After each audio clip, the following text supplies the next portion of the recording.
जय श्री कृष्णा, राधे राधे, हरि बोल। योगिनी एकादशी की सभी भक्तों को बहुत सारी शुभकामनाएं। आइए मिलकर श्रवण करते हैं आषाढ़ माह के कृष्ण पक्ष की योगिनी एकादशी की पावन कथा।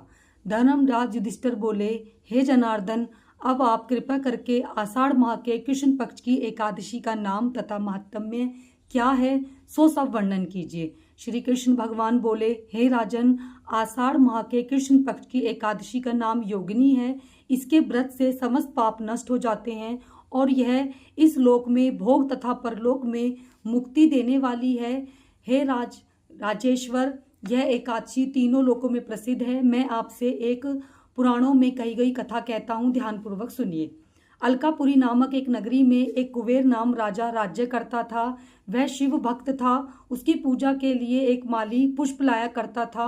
उसके विशाल लाक्ष नाम की एक अत्यंत सुंदर स्त्री थी। एक दिन वह मानसरोवर के पुष्प ले आया, परंतु कामासक्त होने के कारण पुष्पों को रखकर स्त्री के साथ रमण करने लगा और दोपहर तक न आया। जब राजा कुबेर को उसकी राह देखते देखते दोपहर हो गई तो उसने क्रोधपूर्वक अपने सेवकों को आज्ञा दी कि तुम लोग जाकर हेममाली का पता लगाओ कि वह अभी तक पुष्प लेकर क्यों नहीं आया है। यह दक्षों ने राजा उसका पता लगाया लिया तो वे कुबेर के पास आकर कहने लगे, हे राजन, वह माली अभी तक अपनी स्त्री के साथ रमण कर रहा है।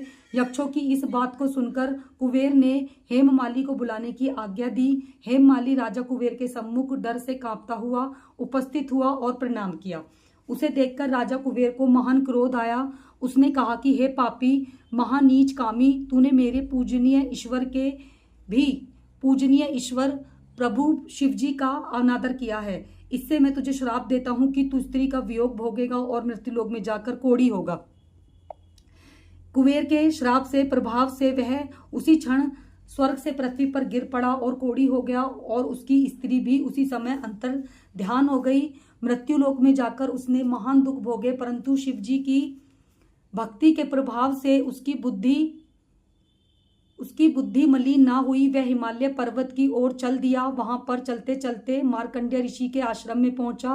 वह ऋषि अत्यंत व्रत और तपशाली थे।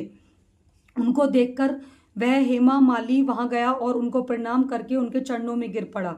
उसको देखकर मार्कंडेय ऋषि बोले कि तूने कौन से कर्म किए हैं जिससे तू कोढ़ी हुआ है और महान दुख भोग रहा है। इस पर हेममाली बोला, हे मुनि, मैं यक्षदान कुबेर का सेवक हूँ। मैं राजा की पूजा के लिए नित्य प्रति पुष्प लाया करता था। एक दिन अपनी स्त्री के साथ विहार करते हुए देर हो गई और दोपहर तक पुष्प लेकर ना पहुंचा। उन्होंने मुझे श्राप दे दिया कि तू अपनी स्त्री का वियोग भोग कर मृत्युलोक में जाकर कोढ़ी बनेगा और दुख भोगेगा। इससे मैं कोढ़ी हो गया हूँ और महान दुख भोग रहा हूँ। अतः आप कोई ऐसा उपाय बताइए जिससे मेरी मुक्ति हो जाए। इस पर मार्कंडेय ऋषि बोले कि हे भाई, तूने मेरे सम्मुख सत्य वचन कहे हैं, इसीलिए मैं तेरे उद्धार के लिए एक व्रत बतलाता हूँ। यदि तू आषाढ़ मास के कृष्ण पक्ष की योगिनी नामक एकादशी का विधि पूर्वक व्रत करेगा तो तेरे सभी पाप नष्ट हो जाएंगे। इस पर हेम माली बहुत प्रसन्न हुआ और मुनि के वचनों के अनुसार योगिनी एकादशी का विधि पूर्वक व्रत किया। इसके प्रभाव से वह फिर अपने पुराने रूप में आ गया और अपनी स्त्री के साथ विहार करने लगा। हे राजन, इस योगिनी एकादशी की कथा का फल 88 सहस्त्र ब्राह्मणों को भोजन कराने के बराबर है। इस व्रत के समस्त पाप दूर नष्ट हो जाते हैं और अंत में स्वर्ग की प्राप्ति होती है। जय श्री कृष्णा, राधे राधे। ये थी योगिनी एकादशी की पावन कथा। हरि बोल।